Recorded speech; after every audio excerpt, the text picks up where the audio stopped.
So Doug Hansgate here. I am going to give you a really quick little demo here of some things that are happening in Adobe Lightroom and Photoshop. We just had a big update here a couple days ago, and there's some significant changes to these programs. And for many of you that use Lightroom, you've been calling me and saying, look, there's all kinds of problems with my Lightroom. I don't understand what's happening. Read through the descriptors, and we still have some problems with trying to sort out exactly what's happening with Lightroom. So this demo is designed to kind of give you an idea of what we're going to be doing in the guild, and also to let you know that on Thursday night, on the 4th, the first night of the Canon Photo Guild that I'll be running, I will be addressing all of the updates in Lightroom and Photoshop for that evening's class. But let's just take this image quickly here. This is a compositive HDR image. In fact, if you come down here to my timeline, you'll see that it says the underscore HDR. It's a 5-up image that I did in HDR, and this is the compositive PSD file. Because it is an HDR, I can work an awful lot of exposure and adjustments on this image to make this image more dramatic and more that I want it to be. And that's all well and good. One of the things that you'll note here is that the waterfall is a little bit out of sync with the world. So the new crop tool in Lightroom is up here, and it looks totally different, although it is kind of the significant indicator for a crop tool. Nothing has changed in the crop tool dialog itself. We can still use our level tool and draw it just vertically to make certain that that water is actually dropping vertical to the ground. And in this case, I think I'm going to just kind of take a closer look at that and see that maybe I actually did not get it quite as far as I would have liked. So it'll take care of that. The issue comes in is when we start to deal with some of the rest of the issues with the image, things that we would normally do, radial filters, linear filters, things like that. So we have a couple things that we need to address in this panel, which has changed significantly from Lightroom. So first of all, we still have our healing tool here. And so we can go to a clone or to a heal, and I'm going to just fix this little bit of white paint that somebody has decided that they should tag this rock out here instead of actually minding their own business and not degrading the landscape. We will just go ahead and quickly clone some things in there to make it look a little bit better. Then let's kind of deal with some of the normal things that I would deal with. I would look at my effects panel, and I would want to do some vignetting. And in this case, you know, I could push the vignetting very heavily, except then my corners become very dark. Don't necessarily love that. But that's kind of the idea. I want people to focus in here on this waterfall and still down here. So I'm going to make certain that my waterfall maintains as much detail as I can. I've got a little spot we're going to fix where even with my high dynamic range, I overexpose that highlight just a touch there. So we'll fix that as well in this image. What I'm going to do is use my new masking tool. This is a Lightroom masking tool. So they've changed it all around, and the thought is that if you've taken any of my Lightroom classes, you know that I talk frequently about the fact that whenever we do a brush or a linear gradient or a radial gradient, it's in essence a layer adjustment in Photoshop. It equates to that. So what Adobe has done is said, okay, if a mask is really equated to a layer adjustment, why not show those layers? So in this case, for example, I can grab a linear gradient, and I do that just by simply clicking on here and choosing linear gradient. And now it opens up a whole new panel. So now I have this panel up here, which is my mask panel. And the mask that I'm going to create is on this new mask layer, and it is a linear gradient that I'm going to take and drop my exposure over here on this side. And now here's where things get to be a little interesting, is that they're now showing you the mask in this little thumbnail. So white reveals, black conceals. They're also saying, look, this gradient can be seen by showing this red, saying, ruby red overlay. I can click on this to show it permanently, or click here to show it off, or I could simply just hover over the indicator like we did in all of our Lightroom series for some time now.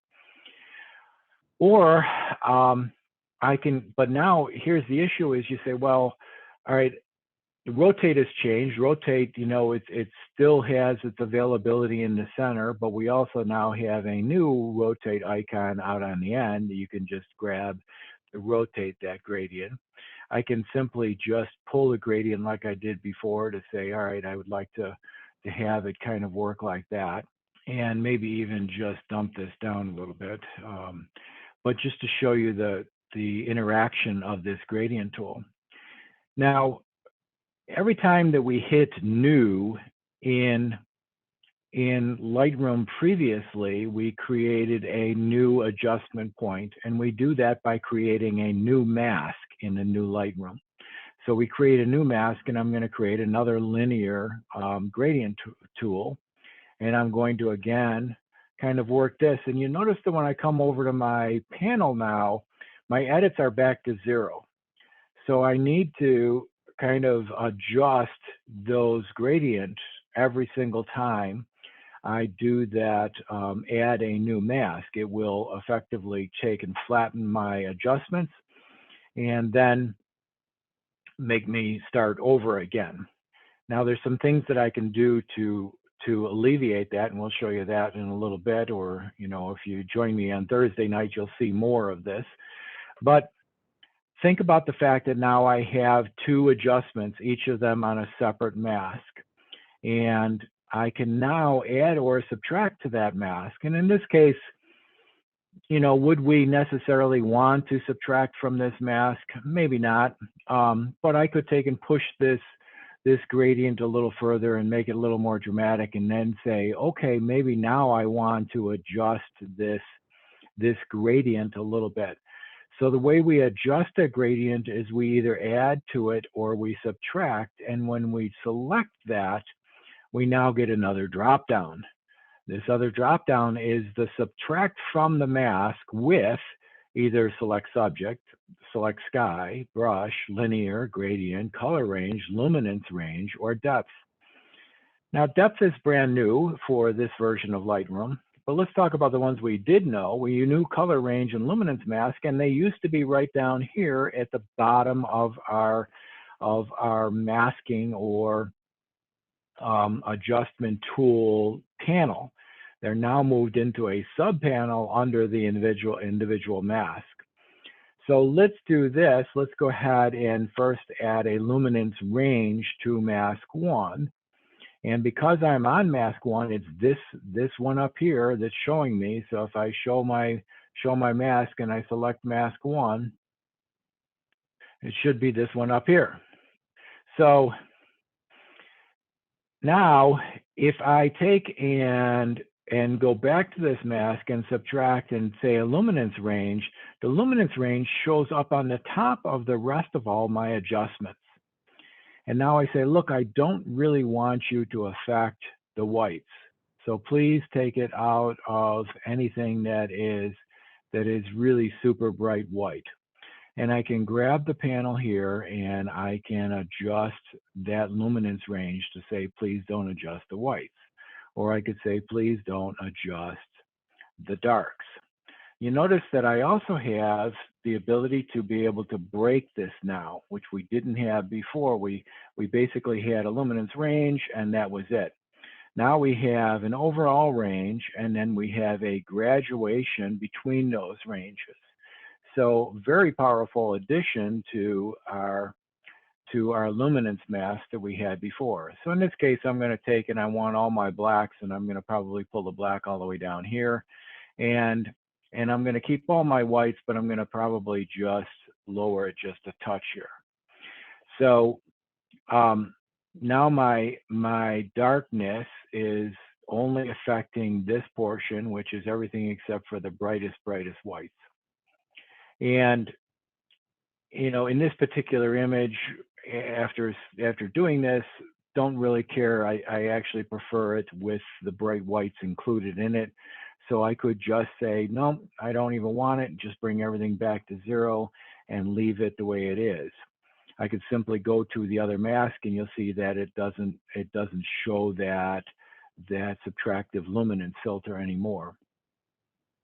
If I want to adjust this particular filter or this mask, I can simply adjust this mask by selecting the mask. And I'm going to take this luminance range that's still hanging out here, and I am going to just delete that luminance range so that I can get my initial adjustments kind of back to where I wanted them to be. Now we can subtract or add from any particular new mask. So think of this mask as a new layer, and let's take a new layer and let's do a radial filter. So now I'm going to do a radial filter. You notice that my adjustments all go back to 0. I'm going to pull just a radial filter here and just put it alongside in kind of the direction of that little fall. And you see that this is actually highlighting the inside of my radial filter. I wanted to highlight the outside of my radial filter. And I'm going to just drop some of that exposure down on that radial filter. So you notice that if I'd have used vignetting, that the outsides would have gone totally black. And I don't want that. I just want to make certain that I have some highlight here in the lights in this little waterfall. So if I choose to add to this, I need to go to my add button, and I can add with a brush. So now it's going to add this new brush, and then new brush, I say, look, I want to add to this mask and make certain that this edge of the waterfall over here is going to be just significantly darker. And if I show my overlay, you'll see that I had narrowed my radial filter down by using that add. I can also subtract and add a brush to that same filter and grab a bigger brush and just kind of come in here and say, well, this is really more of what I wanted. And you say, well, why didn't you just use a brush in the first place, Doug? And the answer was that I wanted to show you how this technique works. So we have a radial filter. We have a brush which is subtracting from it. We have a brush which is adding to it, and all done through these two panels here. And I'm going to just turn this overlay off. And now with this total mask adjusted, I can say, let's go to this mask and make my adjustments and say, where do I want this to go? How much of that do I like? Then I'm going to just go back to my crop channel here, so my crop selection, and I want to unlock this. And what I want to do is I want to make this really tall, skinny, narrow, and maybe put that falls almost on a third and do something more like this with this image. And now what I need to do is address my greens. Well, we could have addressed the greens in our old standby HSL, which we use a lot, and I can just grab my local node adjustment and go to the greens and say, you know, please just kind of saturate those greens a little bit, and it's mostly the yellow and greens in there. And let's just come up here and grab another point and make certain that I'm really kind of saturating that the way I want it to. Then let's come in here and decide that maybe we want these rocks to look a little bit more reddish. So how am I going to do that? Well, one is I could try my local node adjustment with my hue. and just grab this section of rock, and I can push on it, and you can see that it'll go either more magenta or more blue, but the change isn't significant enough for me. I really want to do something a little bit more dramatic. And the choice would be to go to color grading, which would certainly do it. I could come into the shadows and just redden up the shadows. So that takes all of the shadows and makes the red. The problem there is that now I'm kind of making the whole image a little more red instead of just giving some little red tints to this shale. And I know some people would say the shale is really kind of a bluish gray, so you need to maybe adjust this to go towards the blue side more. But that's just a little too cool for me and emotional temperature. So I really wanted to try to bring those rocks and give them a little more red. However, the idea of using my color grading isn't going to work. So I need to come back up to my mask tool. And you see when I go back to my mask tool, now I can see my 3 masks. So here's the first gradient I put on, the second gradient, and here's my radial fill. What I'm going to do is create a new mask, and I'm going to choose to have a brush. And on this brush, I'm going to add some of this kind of reddish tones. And I know it's going to be too bright right now, but I'm going to add some contrast, and I'm going to warm it up some.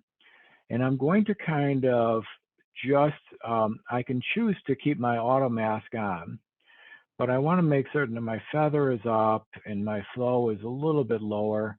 And I'm going to kind of just brush some spots in here just to add that little bit of red that I'm looking for in that rock face. And I'm keeping my plus sign kind of on the rocks on that color of that red, you know, that it's actually a shale, so it's more bluish, but I'm going to keep it on that flavor color there. And it's a little bit too much, so I can easily just drop the color saturation a little bit.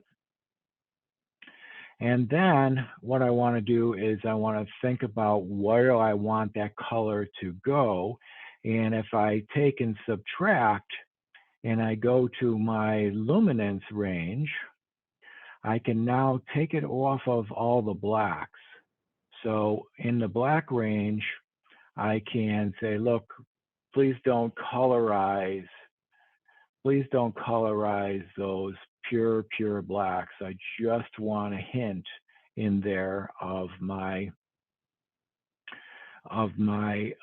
red on this stones.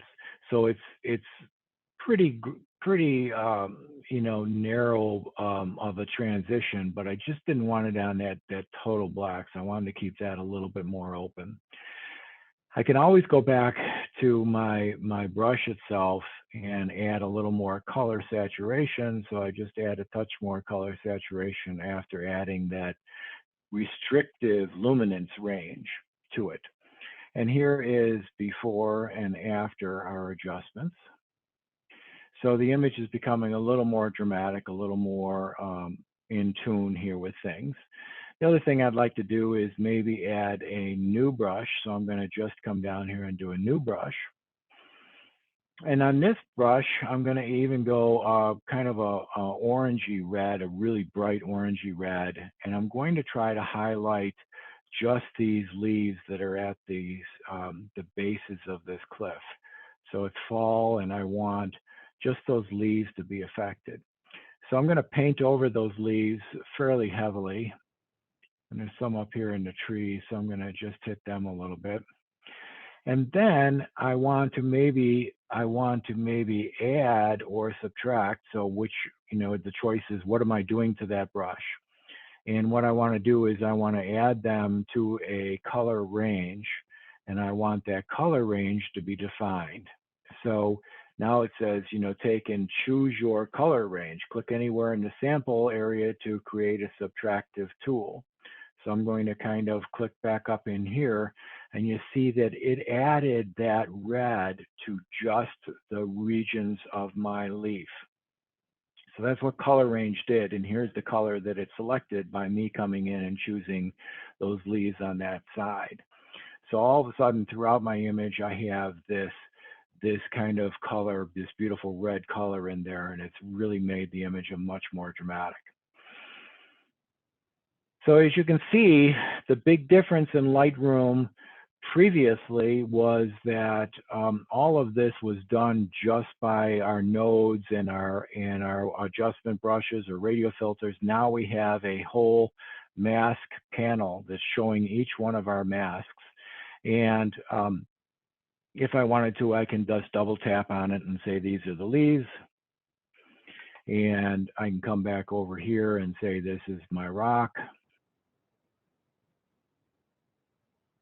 So very similar to what I would do in Photoshop is layering, labeling my layers. So this is darken around falls.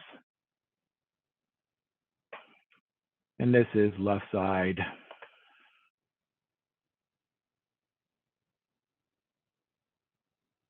And of course, we have the right side here. So a big difference from just a week ago in Lightroom as to how we handle our images.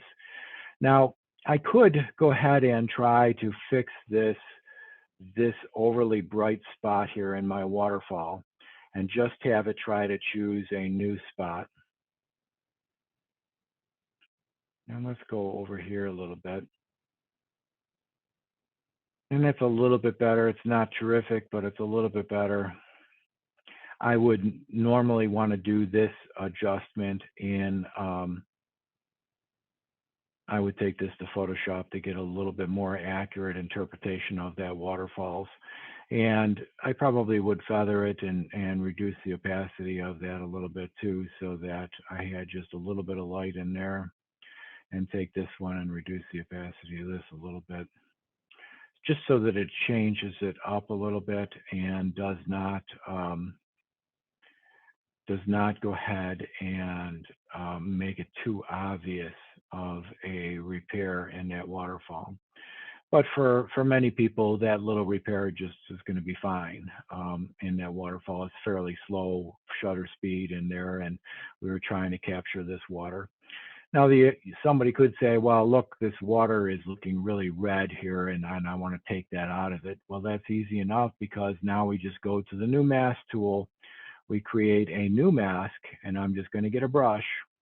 And on this brush, I'm just going to think about the fact that I want to desaturate this area.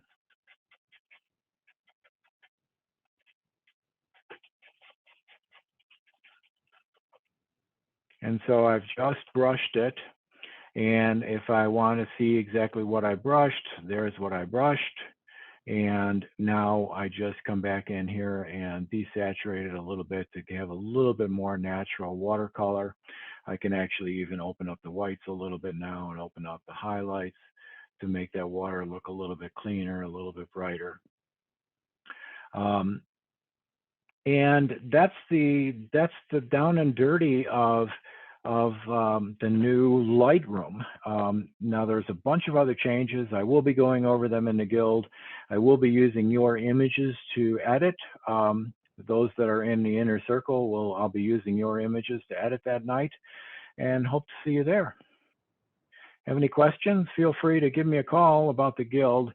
It is not meant to be like any other organization. This is meant to be a learning academy, and it's meant to really take and expand your knowledge, not only about Lightroom and Photoshop and other plugin filters, but about the control of light, how we make these images, and it's an interactive thing. So I expect that participants for each class will have questions for me. There will be questions when I'm editing images, which I'll be answering. So this is not a lecture series by any means. This is an interactive thought process, a community of photographers that are getting together to become better at what we do. So Hope to see you there, and we'll talk to you soon. Have a great day.